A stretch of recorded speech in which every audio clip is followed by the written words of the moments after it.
Hi hello welcome back to my YouTube channel. ಎಲ್ಲರೂ ಹೇಗಿದ್ದೀರಾ? I hope ಎಲ್ಲರೂ ಚೆನ್ನಾಗಿದ್ದೀರಾ ಅಂದ್ಕೊಂಡಿದ್ದೀನಿ. ತಮ್ಮನೇಲಲ್ಲಿ ನೋಡಿರ್ತೀರಾ ಎಲ್ಲಿ ಹೋಗ್ತಾ ಇದ್ದೀವಿ ಏನು ಎತ್ತ ಅಂದ್ಬಿಟ್ಟು. ಈ ವಿಡಿಯೋನ ಕೊನೆಯವರೆಗೂ ನೋಡಿ, ಯಾರು ಮಿಸ್ ಮಾಡ್ಕೋಬೇಡಿ. ಫುಲ್ ಎಂಟರ್ಟೈನ್ಮೆಂಟ್ ಆಗಿದೆ. ಹಾಗೆಯೇ ಯಾರೆಲ್ಲ ನನ್ನ ಚಾನಲ್ನ ಸಬ್ಸ್ಕ್ರೈಬ್ ಮಾಡಿಲ್ಲ ಸಬ್ಸ್ಕ್ರೈಬ್ ಮಾಡ್ಕೊಳ್ಳಿ, ಹಾಗೆ ಸಪೋರ್ಟ್ ಮಾಡಿ. ಬನ್ನಿ ವಿಡಿಯೋನ ಸ್ಟಾರ್ಟ್ ಮಾಡೋಣ. ನಮ್ಮ ಫ್ಯಾಮಿಲಿಯವರೆಲ್ಲ ತಿರುಪತಿಗೆ ಹೋಗೋಣ ಅಂತ ಪ್ಲ್ಯಾನ್ ಮಾಡ್ಕೊಂಡಿದ್ವಿ. ಹಾಗೆಯೇ Chikmagalur to Tirupati train book ಮಾಡ್ಕೊಂಡಿದ್ವಿ ಒಂದು 15 ಡೇಸ್ ಬ್ಯಾಕೇ. ಸೊ ಎಲ್ಲರೂ ಟ್ರೈನಲ್ಲಿ ಹೋಗ್ತಾ ಇದ್ದೀವಿ. ಸೊ ಈ ಟ್ರೈನಲ್ಲಿ ಊಟ ತಿಂಡಿ ಎಲ್ಲ ಚೆನ್ನಾಗಿರಲ್ಲ ಅಂದ್ಬಿಟ್ಟು ನಾವು ಹೋಮ್ ಮೇಡ್ ಮಾಡ್ಕೊಂಡು ಬಂದಿದ್ವಿ. ತಟ್ಟೆ ಇಡ್ಲಿ, ಚಪಾತಿ, ಚುರ್ಮುರಿ, ಚಕ್ಲಿ, ಕೋಡ್ಬಳೆ, ಸ್ನ್ಯಾಕ್ಸು ಅದು ಇದು ಎಲ್ಲ ಮಾಡ್ಕೊಂಡು ಬಂದಿದ್ರು. ಸೊ ನಾವು ಮೈಸೂರಿಂದ ಬರೋದೇ ಟೈಮಾಗಿ ಹೋಗ್ಬಿಡುತ್ತೆ ಅಂದ್ಬಿಟ್ಟು ನಾನೇನು ಮಾಡ್ಕೊಂಡು ಬಂದಿರಲಿಲ್ಲ. ಹಾಗೆಯೇ ಹಳಸಿನ ಹಣ್ಣು ತಂದಿದ್ರು. ಮನೇಲಿ ತಿನ್ನೋದಕ್ಕೂ ಟ್ರೈನಲ್ಲಿ ತಿನ್ನೋದಕ್ಕೂ ಡಿಫ್ರೆನ್ಸ್ ಇದೆ.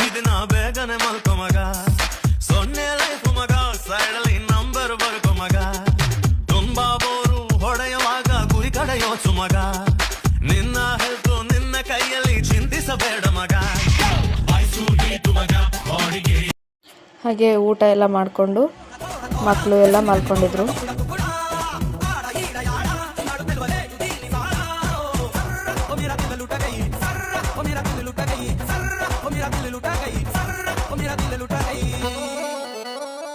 ಹಾಗೆಯೇ ರೀಲ್ಸ್ ಮಾಡಿ ಸಾಕಾಯಿತು. ಎಲ್ಲ ಒಂದೊಂದು ಕಡೆ ಬೆಡ್ಡಲ್ಲಿ ಮಲ್ಕೊಂಡ್ವಿ. ಮತ್ತು ಊಟ ಟೈಮ್ ಆಗೋಯ್ತು. ಎಲ್ಲ ಒಂದು ಕಡೆ ಕೂತ್ಕೊಂಡು ಒಂಥರ ಚೆನ್ನಾಗಿತ್ತು. ಒಂದೇ ಕಡೆ ಕೂತ್ಕೊಂಡು ಎಂಜಾಯ್ ಮಾಡಿಕೊಂಡು ಮಲ್ಕೊಂಡಿದ್ವಿ. ಹಾಗೆಯೇ ನಿದ್ದೆ ಬರಲಿಲ್ಲ, ಆದರೂ ಸುಮ್ಮನೆ ಮಲ್ಕೊಂಡಿದ್ವಿ. ಹಾಗೆ ತಿರುಪತಿ ಹತ್ರ ಬಂತು ಅಂದ ತಕ್ಷಣ ಅಲ್ಲೇ ಬ್ರಷ್ ಮಾಡಿಕೊಂಡು ಫೇಸ್ ವಾಶ್ ಎಲ್ಲ ಮಾಡಿಕೊಂಡು ರೆಡಿ ಆದ್ವಿ. ಮಕ್ಕಳು ಎಲ್ಲ ನಿದ್ದೆ ಮಾಡಿಕೊಂಡು ಅವರು ಕೂಡ ಎದ್ದರು. ನಾವೆಲ್ಲ ಒಂದು ಕಡೆ ಸೇರಿಕೊಂಡ್ರೆ ವೀಡಿಯೋಸ್ ಮಾಡೋದ್ರಲ್ಲೇ ಬ್ಯುಸಿಯಾಗಿಬಿಟ್ಟಿರ್ತೀವಿ. ವೀಕ್ಲಿ AC ಟ್ರೈನ್ ಇದು. ಹಾಗೆ ತಿರುಪತಿ ಬಂತು. ಹಾಗೆ ವೆದರ್ ಕೂಡ ಚೆನ್ನಾಗಿತ್ತು. ಎಲ್ಲ ಒಂದು ಕಡೆ ವೆಯ್ಟ್ ಮಾಡ್ತಾಯಿದ್ವಿ. ನಾವು ವೀಣಕ್ಕೆ ಅವ್ರಿಗೋಸ್ಕರ ವೆಯ್ಟಿಂಗ್ ಮಾಡ್ತಾಯಿದ್ವಿ ರೈಲ್ವೆ ಸ್ಟೇಷನಲ್ಲಿ. ಅಲ್ಲಿ ಹೋಗ್ತಾ ಇರೋ ಜನ ನೋಡಿದ್ರೆ ನಮಗಂತೂ ಸಿಕ್ಕಾಬಿಟ್ಟೆ ರಶ್ ಆಗುತ್ತೆ ಅಂತ ಇಲ್ಲೇ ಭಯ ಆಗ್ತಿತ್ತು. ಹಾಗೆಯೇ ಅವರು ಕೂಡ ಬಂದರು. ಒಂದು ಜೀಪ್ ಮಾಡಿಕೊಂಡು ರೈಲ್ವೆ ಸ್ಟೇಷನ್ನಿಂದ ಭೂದೇವಿ ಕಾಂಪ್ಲೆಕ್ಸ್ ಕಡೆ ಹೊರಟ್ವಿ. ನನ್ನ ಮಗ ಏನೋ ಬೇಕು ಅಂತ ಹಠ ಮಾಡ್ತಾಯಿದ್ದ. ಇಲ್ಲಿ ಕಾಣಿಸ್ತಿರೋ ಬೆಟ್ಟಗಳಲ್ಲಿ ಯಾವುದು ತಿರುಪತಿ ಹತ್ರ ಇರ್ಬೋದು ಅಂದ್ಕೊಂಡಿದ್ವಿ. ಇದೇ ಫಸ್ಟ್ ಟೈಮ್ ಬಂದಿರೋದು ನಾನು. ಹಾಗೆಯೇ ಯಾರು ಮೆಟ್ಲತ್ತೋದು ಯಾರು ಬಸ್ಸಲ್ಲಿ ಹೋಗೋದು ಅಂತ ಡಿಸ್ಕಸ್ ಮಾಡ್ತಾಯಿದ್ರು ಎಲ್ಲ ಗ್ರೂಪಲ್ಲಿ. ನಾವಿಲ್ಲಿ ಒಂದು ಕಡೆ ಮಕ್ಕಳು ನೋಡ್ಕೋತಾ ಇದ್ದೆ. ಅಜ್ಜಿಯವರೆಲ್ಲ ಬಸ್ಸಲ್ಲಿ ಹೋದರು. ನಾವೆಲ್ಲ ಬೆಟ್ಟ ಹತ್ತೋಣ ಅಂತ ಒಂದು ಕಡೆ ಬಂದ್ವಿ. ಲಗೇಜ್ ಇಟ್ಬಿಟ್ಟು ಹೋಗೋಣ ಅಂತ ನಡ್ಕೊಂಡು ಹೋಗ್ತಾ ಇದ್ದೀವಿ ಲಗೇಜ್ ರೂಮ್ ಕಡೆ. ಬರೀ ಇಂಥದ್ದೇ ಎಲ್ಲರೂ ರೋಡ್ ಸೈಡಲ್ಲಿ ಮಕ್ಕಳನ್ನ ಕೈ ಹಿಡ್ಕೊಂಡು ಕರ್ಕೊಂಡು ಹೋದರೆ ನಮ್ಮ ಅಕ್ಕ ನನ್ನ ಕೈ ಹಿಡ್ಕೊಂಡು ಕರ್ಕೊಂಡು ಹೋಗ್ತಾ ಇದ್ದಾಳೆ. ಹಾಗೆ ಲಗೇಜ್ ರೂಮ್ ಕಡೆ ಬಂದ್ವಿ. ಸ್ನ್ಯಾಕ್ಸ್ ಎಲ್ಲ ತಿಂದ್ಕೊಂಡು ಬೆಟ್ಟ ಹತ್ತೋಣ ಅಂತ ಹೊರಟ್ವಿ. ಸ್ಟಾರ್ಟಿಂಗ್ ಬೆಟ್ಟ ಹತ್ತೋಕೆ ಅಂತ ಎಲ್ಲ ನಮಸ್ಕಾರ ಮಾಡಿಕೊಂಡು ಎಲ್ಲರೂ ಹೊರಟ್ವಿ. 3550 ಮೆಟ್ಲು ಅಂತ ಹೇಳಿದ್ರು. ಅಷ್ಟು ಮೆಟ್ಲು ಹತ್ಬೇಕಲ್ಲಪ್ಪ ಅಂತ ಅಲ್ಲೇ ಮೂಡ್ ಆಫ್ ಆಗೋಯ್ತು. ದೇವ್ರ ಮೇಲೆ ಭಾರ ಹಾಕ್ಬಿಟ್ಟು ಮಜ್ಜಿಗೆ ಕುಡ್ಕೊಂಡು ಹೋಗ್ತಾ ಇದ್ವಿ. ಫ್ಯಾಮಿಲಿ ಜೊತೆ ಬಂದಿರೋದಲ್ವಾ, ಬೇಜಾರೇನು ಅನ್ಸಲ್ಲ ಮಾತಾಡ್ಕೊಂಡು ಹೋಗ್ತಾ ಇದ್ರೆ. ಇಲ್ಲಿ ಬೆಟ್ಟ ಹತ್ತುತ್ತಾ ಕೃಷ್ಣಂದು ವಿಗ್ರಹ ಇತ್ತು. ಅಲ್ಲಿ ಹಸು ಕರುಗಳು ಎಲ್ಲ ಇದ್ವು. ಅಲ್ಲಿ ಒಂಥರ ಪಾಸಿಟಿವ್ ವೈಬ್ಸ್ ಇತ್ತು, ಚೆನ್ನಾಗಿತ್ತು. ನೆಕ್ಸ್ಟ್ ಅದು ಮುಗಿಸ್ಕೊಂಡು ಮತ್ತೆ ಮೆಟ್ಲು ಹತ್ತಕ್ಕೆ ಸ್ಟಾರ್ಟ್ ಮಾಡಿದ್ವಿ. ಫಸ್ಟ್ ಒಂದು 200 ಮೆಟ್ಲು ಹತ್ತಿದ್ವಿ. ಅಲ್ಲಿಂದ ಸುಸ್ತಾಗೋಯ್ತು. ಹಾಗೆ ಒಂದು ಫ್ಯಾಮಿಲಿ ಫೋಟೋ ಇರಲಿ ಅಂತ ತೊಗೊಂಡ್ವಿ.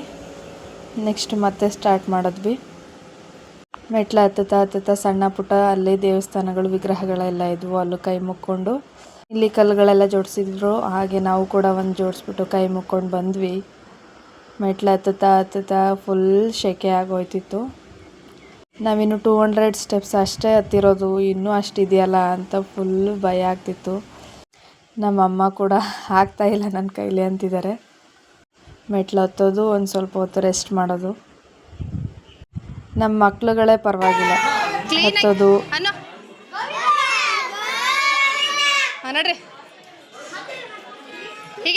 ನಮ್ಮ ಮಕ್ಕಳು ಎಷ್ಟು ಎಂಜಾಯ್ ಮಾಡಿಕೊಂಡು ಗೋವಿಂದ ಅನ್ಕೊಂಡು ಹೋಗ್ತಾ ಇದ್ದಾರೆ. ಇಲ್ಲಿ ನೋಡು ಕೈ ಮುಗಿ ಶ್ರೀವೆಂಕಟ್ ಶ್ರೀವೆಂಕಟ್.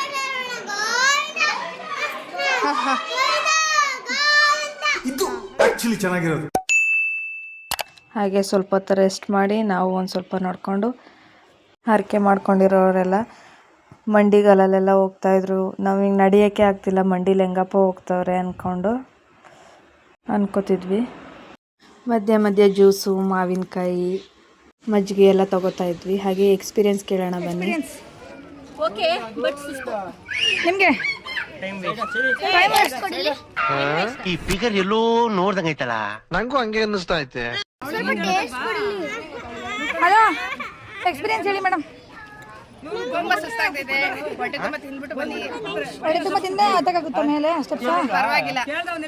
ಆದ್ರೆ ಅಜ್ಜಿಗಳು ಏಜ್ ಆಗಿರೋರು ನೆಕ್ಸ್ಟ್ ಬರೋಂತರಿಗೆ ಏನು ಹೇಳ್ತೀರಿ? ಬರೋಂತವರು ಸ್ವಲ್ಪ ಕುಡಿತೀನಿ ಅಂದ್ರೆ ಬನ್ನಿ, ಇಲ್ಲಾಂದ್ರೆ ನಿಮ್ಮ ಎಕ್ಸ್ಪೀರಿಯನ್ಸ್ ಹೇಳಿ. ಚೆನ್ನಾಗಿದೆ, ಮಜ್ಜಿಗೆ ಕುಡಿತಿದೀವಿ, ಆರಾಮಾಗಿ ಹೋಗ್ತಾ ಇದೀವಿ, ಟೆನ್ಷನ್ ಏನಿಲ್ಲ. ನೆಕ್ಸ್ಟ್ ಬರೋಂತರಿಗೆ ಸಜೆಷನ್ ನೆಕ್ಸ್ಟ್ ಆರಾಮಾಗಿ ಬರ್ಬೋದು, ಮಜ್ಜಿಗೆ ಕುಡಿಬಹುದು, ಮೆಟ್ಲು ಹತ್ಬಹುದು ನಿಧಾನಕ್ಕೆ. ನಿಮ್ದು ಏನ್ ಮಜ್ಜಿಗೆನಾ ನಿಮ್ದು? I like this to climb. Sir ನಿಮ್ದು? ಎಲ್ಲರೂ ಎಕ್ಸ್ಪೀರಿಯನ್ಸ್ ಎಲ್ಲ ಕೇಳಿದ್ರಲ್ವ, ಒಂಥರ ಚೆನ್ನಾಗಿತ್ತು. ಹೊಟ್ಟೆ ತುಂಬ ತಿನ್ಕೊಂಡು ಬಂದರೆ ಏನು ಅನಿಸಲ್ಲ, ದೇವ್ರ ಮೇಲೆ ಭಾರ ಹಾಕ್ಬಿಟ್ಟು. ನಮ್ಮ ಮಕ್ಳುಗಳೇ ಹತ್ತಿದ್ದಾರೆ, ನಮಗೇನತ್ತ ಕಷ್ಟನಾ. ಹಾಗೆ ಹೋಗ್ತಾ ಹೋಗ್ತಾ ಸ್ವೀಟ್ ಕಾರ್ನ್ ಅಂತೆ, ಮಾವಿನಕಾಯಿ, ಗೋಲ್ಗಪ್ಪ, ಸಮೋಸ, ಅದು ಇದು ಸ್ನ್ಯಾಕ್ಸ್ ಎಲ್ಲ ತಿನ್ಕೊಂಡು ಹೋಗ್ತಾ ಇದ್ವಿ ಅಲ್ವಾ. ಏನು ಹೊಟ್ಟೆ ಕಾಣಿಸ್ಲಿಲ್ಲ. ಹಾಗೇನೆಲ್ಲ ಹೋಗ್ತಾ ಇರಬೇಕಾದ್ರೆ ಹೋಟೆಲ್ಗಳು ಎಲ್ಲ ಇರ್ತವೆ, ಏನೂ ತೊಂದರೆ ಇಲ್ಲ. ಕುಡಿಯೋಕ್ಕೆ ನೀರಿನ ವ್ಯವಸ್ಥೆ ಎಲ್ಲ ಚೆನ್ನಾಗಿರುತ್ತೆ. ಹಾಗೆ ಎಲ್ಲ ಇನ್ನೊಂದು ಕಡೆ ರೆಸ್ಟ್ ಮಾಡಿದ್ವಿ, ಮತ್ತೆ ಹೊರಟ್ವಿ. ಹಾಗೆ ಮಕ್ಳುಗಳು ನಾವು ಒಂದು ಕಡೆ ಹೋಗ್ತಾಯಿದ್ರೆ ಅವರೇ ಒಂದು ಕಡೆ ಹೋಗ್ತಾಯಿದ್ರು. ಅವ್ರನ್ನ ಮೇಂಟೈನ್ ಮಾಡಿಕೊಂಡು ಬೆಟ್ಟ ಹತ್ತೋ ಅಷ್ಟರಲ್ಲಿ ಸಾಕಾಗೋಯ್ತು. ಹಾಗೆ ಮೆಟ್ಲು ಹತ್ತೋ ಕಡೆನೇ ಅಲ್ಲೇ ರೋಡ್ ಸೈಡೇ ವೆಹಿಕಲ್ಗಳು ಹೋಗ್ತಾಯಿದ್ವು. ಹಾಗೆಯೇ ಅಲ್ಲಿ ಸಣ್ಣ ಪುಟ್ಟ ದೇವಸ್ಥಾನಗಳು ಎಲ್ಲ ಸಿಗ್ತಾಯಿದ್ವು. ಅಲ್ಲೂ ಕೈ ಮುಕ್ಕೊಂಡು, ಇಲ್ಲಿ ಆಂಜನೇಯನ ದೇವಸ್ಥಾನ ಇದೆ, ಅಲ್ಲೂ ಒಂದು ರೌಂಡ್ ಹೋಗಿ ಕೈ ಮುಕ್ಕೊಂಡು ಬಂದ್ವಿ. ಇಲ್ಲಿ ಮೆಟ್ಲು ಹತ್ತುತ್ತಾ ಜಿಂಕೆಗಳು ಕೂಡ ಕಾಣಿಸಿದ್ವು. ಅದು ಒಂದು ಫೋಟೋ ತಗೊಂಡು ಮಕ್ಳಿಗೆಲ್ಲ ತೋರಿಸ್ಕೊಂಡು, ಇಲ್ಲಿ ನರಸಿಂಹಸ್ವಾಮಿ ದೇವಸ್ಥಾನ ಇತ್ತು, ಅದನ್ನು ನೋಡಿಕೊಂಡು ಇನ್ನೊಂದು ಕಡೆ ರೆಸ್ಟ್ ಮಾಡಿದ್ವಿ. ಹಾಗೆ ಎಷ್ಟು ಸಲ ಕೂತಿದ್ದೀವಿ, ಎಷ್ಟು ಸಲ ರೆಸ್ಟ್ ಮಾಡಿದ್ದೀವಿ ಅಂತಲೇ ಲೆಕ್ಕ ಇಲ್ಲ. ಇಷ್ಟು ದೊಡ್ಡ ಬೆಟ್ಟದಲ್ಲಿ ರೋಡ್ ಎಲ್ಲಿದೆ, ದೇವಸ್ಥಾನ ಎಲ್ಲಿದೆ ಅಂತಲೇ ಕಾಣಿಸ್ತಿರ್ಲಿಲ್ಲ. ಹಾಗೆ ಅಲ್ಲೊಂದು ಬಸ್ ಬರ್ತಾಯಿತ್ತು, ಅದೊಂದು ಕ್ಯಾಪ್ಚರ್ ಮಾಡಿದೆ. ಹಾಗೆ ಇಲ್ಲೊಂದು ಗೋಪುರ ಇದೆ, ಅಲ್ಲೊಂದು ಕಡೆ ರೆಸ್ಟ್ ಮಾಡಿಕೊಂಡು ಕಾಫಿ ಕುಡ್ಕೊಂಡು ಬಿಸ್ಕೆಟ್ ತಿನ್ಕೊಂಡು ಹೊರಟ್ವಿ. ಇಲ್ಲೆಲ್ಲ ಮಂಡಿಗಾಲಲ್ಲೆಲ್ಲ ಹೋಗ್ತಾಯಿದ್ರು. ಏನಾದರೂ ಮನಸ್ಸಲ್ಲಿ ಅಂದ್ಕೊಂಡು ಮಂಡಿಗಾಲಲ್ಲಿ ಹೋದರೆ ಒಳ್ಳೆಯದಾಗುತ್ತೆ ಅಂದರು. ಅದಕ್ಕೋಸ್ಕರ ನನ್ನ ಮಕ್ಕಳು 50ರಿಂದ 100 ಮೆಟ್ಲೆ ಹತ್ತಿದ್ದಾರೆ, ಲೆಕ್ಕ ಹಾಕಿಲ್ಲ. ನಮ್ಮ ಕೈಯಲ್ಲಿ ಆಗಲಿಲ್ಲ, ಒಂದು 21 ಮೆಟ್ಲು ಹತ್ಬಿಟ್ಟು ನಡ್ಕೊಂಡು ಹೋದ್ವಿ. ನಮ್ಮ ಮಕ್ಕಳು ಸಾಕು ಬಿಡ್ರು ಅಂದರು, ಇನ್ನೂ ಹತ್ತುತ್ತಾನೇ ಇದ್ದಾರೆ. ಇನ್ನು 250 ಸ್ಟೆಪ್ಸ್ ಅಷ್ಟೇ ಇರೋದು ಅಂದ್ಕೊಂಡು ಖುಷಿಯಾಗೋಯ್ತು. ಇನ್ನೇನು ಮುಗ್ದೋಯ್ತು, ಇನ್ನೇನು ದೇವಸ್ಥಾನ ಬಂತು ಅಂದ್ಕೊಂಡ್ವಿ. ಇನ್ನೂ ಹೋಗ್ತಾ ಇದ್ದೀವಿ. ಒಟ್ಟಿನಲ್ಲಿ ಮೆಟ್ಲೆಲ್ಲ ಹತ್ತಾಯಿತು. ಲಗೇಜ್ ಎಲ್ಲ ತೊಗೊಳ್ಳೋಣ ಅಂತ ಒಂದು ಕಡೆ ಬಂದ್ವಿ. ಲಗೇಜ್ ನೋಡಿದ್ರೆ ಎಲ್ಲ ಒಂದು ಕಡೆ ಹಾಕ್ಬಿಟ್ಟಿದ್ದಾರೆ. ಅದು ಒಂದು 2 ಅವರ್ ಆಗೋಯ್ತು ಹುಡ್ಕೋ ಅಷ್ಟರಲ್ಲಿ. ಇಲ್ಲಿ ಹೋಗ್ತಾ ಹೋಗ್ತಾ ಗಾಂಧಿ ತಾತನ ಥರ ಒಬ್ಬರು ಸ್ಟ್ಯಾಚ್ಯೂ ನಿಂತಿದ್ರು. ಅದು ನೋಡಿ ನಮ್ಮ ಮಕ್ಳುಗಳೆಲ್ಲ ಖುಷಿ ಪಡ್ತಾಯಿದ್ರು. ಪಾಪ ಅವ್ರಿಗೆ ಎಷ್ಟು ಕಷ್ಟ ಇರುತ್ತಲ್ವ ನಿಂತ್ಕೊಂಡಂಗೆ ನಿಂತ್ಕೊಂಡಿರೋದು ಅಂದರೆ. ಪಾಪ ಅವ್ರವ್ರ ಕಷ್ಟ ಹೆಂಗಿರುತ್ತೋ ಏನೋ. ಹಾಗೆ ಅಲ್ಲೊಂದೆರಡು ಫೋಟೋ ತೊಗೊಂಡು ಮತ್ತೆ ನಡ್ಕೊಂಡು ಹೊರಟ್ವಿ. ಮತ್ತು ಅಲ್ಲಿ ಹೋಟೆಲಲ್ಲಿ ಊಟ ಎಲ್ಲ ಮಾಡಿಕೊಂಡು ರೂಮ್ ಕಡೆ ಬಂದ್ವಿ. ನಮ್ಮ ಮಾಮವರು ಮಕ್ಳುಗಳು ಎಲ್ಲ ಮುಡಿ ಕೊಡೋದಿತ್ತು, ಸೊ ರೂಮ್ ಕಡೆ ಬಂದ್ವಿ. ಮುಡಿ ಎಲ್ಲ ಕೊಟ್ಬಿಟ್ಟು ಬಂದರು. ನಾವೆಲ್ಲ ಅಷ್ಟರಲ್ಲಿ ರೆಡಿ ಆಗೋಣ ಅಂತ ರೆಡಿ ಆಗಿಬಿಟ್ಟು ಮಕ್ಳುಗಳು ಎಲ್ಲರನ್ನೂ ರೆಡಿ ಮಾಡಿಕೊಂಡು ದರ್ಶನಕ್ಕೆ ಹೋಗೋಣ, ಇನ್ನು ಟೈಮ್ ಆಗಿಬಿಡುತ್ತೆ ಅಂದ್ಬಿಟ್ಟು ರೆಡಿ ಆದ್ವಿ. ರೆಡಿ ಆಗಿಬಿಟ್ಟು ಹಾಗೆ ಬಿಟ್ಬಿಡ್ತೀವ ನಾವು. 1-2 ರೀಲ್ಸ್ ಎಲ್ಲ ಮಾಡಿಕೊಂಡು 6:30-7 ಗಂಟೆ ಅಷ್ಟರಲ್ಲಿ ಹೊರಟ್ವಿ. ಬಸ್ ಸ್ಟ್ಯಾಂಡ್ ಹತ್ರ ಹೋಗ್ತಾ ಇದ್ದೀವಿ. ಅಲ್ಲೇ ಬಸ್ ಬರುತ್ತೆ ದೇವಸ್ಥಾನದ ಹತ್ರಕ್ಕೇ ಅಂದರು. ಅದಕ್ಕೋಸ್ಕರ ವೆಯ್ಟ್ ಮಾಡ್ಕೊಂಡೆಲ್ಲ ನಿಂತಿದ್ವಿ. ಸೊ ಬಸ್ ಕೂಡ ಬಂತು. ದರ್ಶನಕ್ಕೆ ಎಲ್ಲ ಹೋಗ್ತಾ ಇದ್ದೀವಿ. ಸೊ ವೀಕೆಂಡ್ ಇತ್ತಲ್ವ, ಅದಕ್ಕೋಸ್ಕರ ಸಿಕ್ಕಾಬಟ್ಟೆ ರಶ್ಶು. ನಾವು ಹೋಗಿದ್ದ ಟೈಮ್ಗೆ ಏನು ದರ್ಶನ ಆಗೋಲ್ಲ. ಸ್ಟಾರ್ಟಿಂಗ್ ಇಲ್ಲಿ ಕ್ಯೂ ಅಲ್ಲಿ ನಿಂತ್ಕೊಂಡಿರೋದು. ದರ್ಶನ ನಾಳೆನೂ ಆಗ್ಬೋದು ನಾಡಿದ್ದು ಆಗ್ಬೋದು ಅಂತ ಎಲ್ಲ ಹೇಳ್ತಾಯಿದ್ರು. ಅದನ್ನು ಕೇಳಿ ಇನ್ನೂ ಭಯ ಆಗ್ತಿತ್ತು, ಹೆಂಗಪ್ಪ ಹೋಗೋದು ಅಂದ್ಕೊಂಡು. ನಿದ್ದೆ ಟೈಮ್ ಬೇರೆ ಅಲ್ವಾ. ಅಲ್ಲೇ ಕ್ಯೂ ಅಲ್ಲೇ ಒಂದು ಸ್ವಲ್ಪ ಉಪ್ಪಿಟ್ಟು ಕೊಟ್ಟರು, ತಿಂದ್ಕೊಂಡು ಮತ್ತೆ ಹೊರಟ್ವಿ. ಬೆಳಗ್ಗೆಯಿಂದ ಬೆಟ್ಟ ಹತ್ತೋದು, ಕ್ಯೂ ಅಲ್ಲಿ ನಡೆಯೋದು ಬರೀ ಇದೇ ಆಗೋಯ್ತು. ನಡೆದು ಕಾಲೆಲ್ಲ ನೋವ್ತಾ ಇದ್ದು. ನಾವು ಇವಾಗ ಹೋಗಿದ ತಕ್ಷಣವೇ ದರ್ಶನ ಆಗುತ್ತೆ ಅಂತ ನಾವು ಅಂದ್ಕೊಂಡಿದ್ವಿ, ಆ ಥರ ಇಲ್ಲ. ಅಲ್ಲಿ ದರ್ಶನದ ಟೈಮಿಂಗ್ಸು 18 hours ಅಂತ ತೋರಿಸ್ತಾ ಇದ್ದಾರೆ. ಅದು ನೋಡಿ ಇನ್ನೂ ಭಯ ಆಗೋಯ್ತು. ಫುಲ್ ರಶ್ ಇತ್ತು. ವೀಕೆಂಡಲ್ಲಿ ಮಾತ್ರ ಯಾರೂ ಬರಬೇಡಿ. ಹಾಗೆಯೇ ಹೋಗ್ತಾ ಎಲ್ಲಿ ಕೂತ್ಕೋತೀವಿ ಅಲ್ಲೇ ನಿದ್ದೆ ಮಾಡಿಕೊಂಡು ಹೋಗ್ತಾ ಇದ್ವಿ. ಒಳಗಡೆ ಫೋನ್ ಅಲೋ ಇಲ್ಲ. ಹಾಗೆಯೇ ಫೋನ್ ಅಲ್ಲೇ ಕೊಟ್ಬಿಟ್ಟು ಒಳಗಡೆ ದರ್ಶನಕ್ಕೆ ಹೋದ್ವಿ. ಅಲ್ಲಿ ರೂಮ್ಗಳಲ್ಲೆಲ್ಲ ಕೂಡ ಹಾಕಿದ್ರು. ಯಾವ ಟೈಮಿಗೆ ದರ್ಶನ ಆಗುತ್ತೆ ಅಂತ ನಮಗೂ ಗೊತ್ತಿರಲಿಲ್ಲ. ಹಾಗೆಯೇ ದೇವ್ರ ಫೋಟೋ ತೆಗಿಯೋಕ್ಕೆ ಫೋನೇ ಇರಲಿಲ್ವಲ್ಲ, ಅದಕ್ಕೆ ದರ್ಶನ ಎಲ್ಲ ಮುಗಿಸ್ಕೊಂಡು ಫೋನ್ ಇಸ್ಕೊಂಡು ಬಂದು ಇವಾಗ ವೀಡಿಯೋ ಮಾಡ್ತಾಯಿದ್ದೀವಿ. ನೋಡ್ತಿರ್ಬೋದು ಎಷ್ಟು ರಶ್ ಇದೆ ಅಂತ. ಹಾಗೆಯೇ ತಿರುಪತಿ ಲಡ್ಡು ಪ್ರಸಾದ ತಗೊಂಡು ಎಲ್ಲ ಊಟದ ಕಡೆ ಹೊರಟ್ವಿ. ಅಲ್ಲೂ ಫುಲ್ ರಶ್ಶು. ಅಲ್ಲೂ ಕ್ಯೂ ಅಲ್ಲಿ ಹೋಗಬೇಕು. ನಮಗೆ ಕ್ಯೂ ಅಲ್ಲಿ ನಡ್ಕೊಂಡು ಹೋಗಿ ಫುಲ್ ಕಾಲೆಲ್ಲ ಪೇಯ್ನ್ ಆಗಿಬಿಟ್ಟಿತ್ತು. ಇಲ್ಲೊಂದು ಫೋಟೋ ಹಾಕಿದ್ದಾರೆ. ಬೆಟ್ಟ ಹತ್ತಿ ದೇವಸ್ಥಾನಗಳು ಯಾವ್ದ್ಯಾವ್ದು ಬರುತ್ತೆ, ದೇವಸ್ಥಾನ ಎಲ್ಲಿದೆ ಅಂತ ಅಲ್ಲಿ ಒಂದು ಪಿಕ್ಚರ್ ಹಾಕಿದ್ದಾರೆ. ಹಾಗೆ ಊಟದ ಕಡೆ ಬಂದ್ವಿ. ಸಾವಿರಾರು ಜನಗಳು ಬರ್ತಾರೆ, ಅದಕ್ಕೋಸ್ಕರ ಎಲ್ಲ ಬಾಳೆ ಎಲೆ ಹಾಕಿ ಫಸ್ಟೇ ರೆಡಿ ಮಾಡಿದರು. ಆಮೇಲೆ ಹೋದ ತಕ್ಷಣ ಊಟ ಎಲ್ಲ ಕೊಟ್ಟರು. ಅನ್ನ ಸಾಂಬಾರು, ಒಂದು ಸ್ವಲ್ಪ ಸ್ವೀಟ್ ಅನ್ನ, ಮಜ್ಜಿಗೆ ಅನ್ನ ಎಲ್ಲ ಕೊಟ್ಟಿದ್ರು. ಹಾಗೆ ಊಟ ಮಾಡಿಕೊಂಡು ಎಲ್ಲಿ ಬಂದಿದ್ದೀರಾ? ಹೌದಾ? ಹಾಗೆ ಊಟ ಎಲ್ಲ ಮುಗಿಸ್ಕೊಂಡು ಮತ್ತೆ ರೂಮ್ ಕಡೆಗೆ ಹೋಗೋಣ ಅಂತ ಹೊರಟ್ವಿ. ನೈಟೆಲ್ಲ ನಿದ್ದೆ ಮಾಡಿಲ್ಲ. ಮಕ್ಕಳು ಎಲ್ಲ ಎತ್ಕೊಂಡು ನೈಟೆಲ್ಲ ದರ್ಶನಕ್ಕೆ ಅಂದ್ಬಿಟ್ಟು ವೆಯ್ಟ್ ಮಾಡಿ ಫುಲ್ಲು ಮಕ್ಕಳು ನಿದ್ದೆ ಮಾಡಿಲ್ಲ, ನಾವು ನಿದ್ದೆ ಮಾಡಿಲ್ಲ. ಹಾಗೆ ಊಟ ಮಾಡ್ಕೊಂಡು ರೂಮ್ ಕಡೆ ಹೊರಟ್ವಿ. ನೋಡ್ತಿರ್ಬೋದು ದರ್ಶನ ಎಲ್ಲ ಊಟ ಎಲ್ಲ ಮುಗಿಸ್ಕೊಂಡು ಮತ್ತೆ ಹೊರಡ್ತಾ ಇದ್ದೀವಿ. ಇಲ್ಲಿ ಒಂದಿಷ್ಟು ರೀಲ್ಸ್ಗಳೆಲ್ಲ ಮಾಡಿಕೊಂಡು ಫೋಟೋ ಎಲ್ಲ ತಗೊಂಡು. ವೆದರ್ ಕೂಡ ಚೆನ್ನಾಗಿತ್ತು. ಬಿಸಿಲಿದ್ದಿದ್ರೆ ಆಗ್ತಿರ್ಲಿಲ್ಲ. ಭಕ್ತಾದಿಗಳೆಲ್ಲ ಇಲ್ಲೇ ನೈಟೆಲ್ಲ ನಿದ್ದೆ ಮಾಡಿರಲಿಲ್ಲ ಅಲ್ವಾ, ಅಲ್ಲಲ್ಲೇ ಕೂತ್ಕೊಂಡು ಅಲ್ಲೇ ನಿದ್ದೆ ಮಾಡ್ತಾಯಿದ್ರು. ಹಾಗೆಯೇ ಇಲ್ಲಿ ತಿರುಪತಿದು ದೇವ್ರದ್ದು ಸ್ಟ್ಯಾಚು ಕೂಡ ಇದೆ. ಹಾಗೆ ಮಕ್ಕಳಿಗೆ ಆಟ ಸಾಮಾನೆಲ್ಲ ತೆಗೆದುಕೊಟ್ರು. ಅವ್ರು ಫುಲ್ ಹ್ಯಾಪಿ ಆಗೋದ್ರು.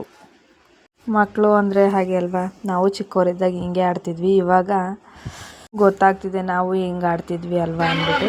ಹಾಗೆ ರೂಮ್ ಕಡೆ ಬಂದರೆ ಎಲ್ಲ ನಿದ್ದೆ ಅಂದ್ಕೊಂಡು ಕೂತಿದ್ವಿ. ಎಲ್ಲ ಸ್ವಲ್ಪ ಹೊತ್ತು ರೆಸ್ಟ್ ಮಾಡಿಕೊಂಡು ಮತ್ತು ಬಸ್ ಸ್ಟ್ಯಾಂಡ್ ಕಡೆಗೆ ಹೊರಟ್ವಿ. ನೋಡ್ತಿರ್ಬೋದು ಬಂದಾಗಲೇ ಒಂಥರ ಖುಷಿ, ಹೋಗ್ಬೇಕಾದ್ರೆ ಒಂಥರ ಬೇಜಾರು ಅನಿಸುತ್ತೆ. ಹಾಗೆಯೇ ವೆದರ್ ಕೂಡ ಚೆನ್ನಾಗಿತ್ತು. ಒಟ್ಟಿನಲ್ಲಿ ಆ ರೂಮಿಂದ ಬಸ್ ಸ್ಟ್ಯಾಂಡ್ ಕಡೆಗೆ ಹೊರಟ್ವಿ. ಅಲ್ಲೂ ಕೂಡ ಮಾವಿನಕಾಯಿ ನೋಡಿ ತಿನ್ನಬೇಕು ಅನ್ನಿಸ್ತು, ತಗೊಂಡ್ವಿ. ಎಲ್ಲರೂ ಮುಡಿ ಕೊಟ್ಬಿಟ್ಟು ಯಾರನ್ನೂ ಗೊತ್ತು ಮಾಡೋಕ್ಕೆ ಆಯ್ತಿಲ್ಲ. ಹಾಗೆ ತಿರುಪತಿ ಬೆಟ್ಟದಿಂದ ತಿರುಪತಿ ಬಸ್ ಸ್ಟ್ಯಾಂಡ್ಗೆ 1 hour 1.5 hour ಬೇಕು. ಹಾಗೆ ಅಲ್ಲೊಂದು ರೌಂಡ್ ನಿದ್ದೆ ಮಾಡಿಕೊಂಡು, ನಿದ್ದೆ ಸಾಕಾಗಿಲ್ಲ ನೈಟೆಲ್ಲ ದರ್ಶನ ಮಾಡೋಕ್ಕೆ ಕ್ಯೂ ಅಲ್ಲಿ ನಿಂತ್ಕೊಂಡು ಕಾಲೆಲ್ಲ ನೋವಾಗ್ಬಿಟ್ಟಿದ್ದೆವು. ಹಾಗೆ ಬಸ್ಸಲ್ಲಿ ಕೂಡ ನಿದ್ದೆ ಮಾಡಿಕೊಂಡು ಕೂತಿದ್ವಿ. ನೋಡ್ತಾ ಇರ್ಬೋದು.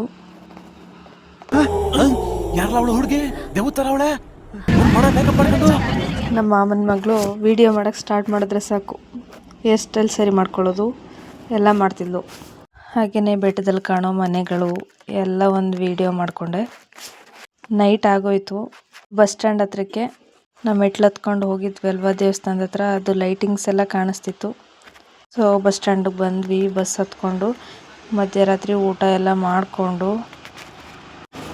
ಕೆಂಪೇಗೌಡ ಬಸ್ ನಿಲ್ದಾಣಕ್ಕೆ ಬಂದ್ವಿ. ಅಂದರೆ ಬೆಂಗಳೂರು ಬಸ್ ಸ್ಟ್ಯಾಂಡ್ಗೆ ಮೆಜೆಸ್ಟಿಕ್ಕಿಗೆ ಬಂದ್ವಿ. ಅಲ್ಲೊಂದು ಸ್ವಲ್ಪ ಕಾಫಿ ಕುಡ್ಕೊಂಡು ನಾವು ನಮ್ಮೂರ ಕಡೆ ಬಂದ್ವಿ.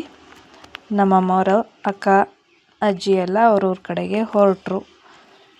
ಸೊ ಈ ವಿಡಿಯೋ ಹೇಗಿದೆ ಅಂತ ಕಮೆಂಟ್ ಮಾಡಿ. ಹಾಗೆಯೇ ಯಾರೆಲ್ಲ ನನ್ನ ಚಾನಲ್ನ ಸಬ್ಸ್ಕ್ರೈಬ್ ಮಾಡಿಲ್ಲ ಪ್ಲೀಸ್ ಸಬ್ಸ್ಕ್ರೈಬ್ ಮಾಡ್ಕೊಳ್ಳಿ, ಹಾಗೆ ಸಪೋರ್ಟ್ ಮಾಡಿ. Thanks for watching. Bye, love you all. ಇಷ್ಟು ಹೇಳೋಕ್ಕೆ ಇಷ್ಟಪಡ್ತೀನಿ. ಓಕೆ ಫ್ರೆಂಡ್, ಬಾಯ್.